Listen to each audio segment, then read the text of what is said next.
On this vote, the yeas are 65, the nays are 35. The 60-vote threshold having been achieved, the bill is passed.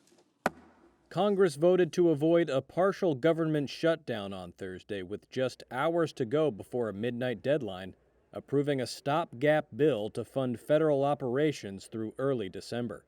But while one potential fiscal crisis was averted, Democrats quickly turned their attention to a much more consequential one, raising the nation's debt limit.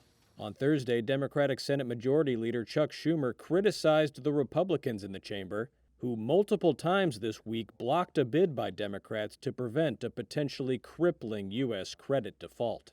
Once again, just as our Republican colleagues realized that a government shutdown would be catastrophic, they should realize that a default on the national debt would be even worse. Despite Republican intransigence, the facts have not changed. We must raise the debt ceiling. We cannot allow America to default. Schumer said that a vote to raise the debt ceiling could come as early as next week. On Wednesday, the democratically controlled House of Representatives approved a measure to raise it through the end of 2022. We are proceeding.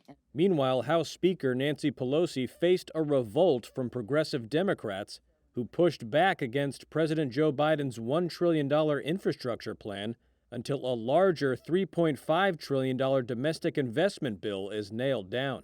Moderate Democratic Senator Joe Manchin complicated the effort on Thursday, saying his top line for the larger social spending bill was $1.5 trillion, a much smaller number that could not only stretch out negotiations for weeks or even longer, but also jeopardize Biden's legislative agenda entirely. Entitlement mentality.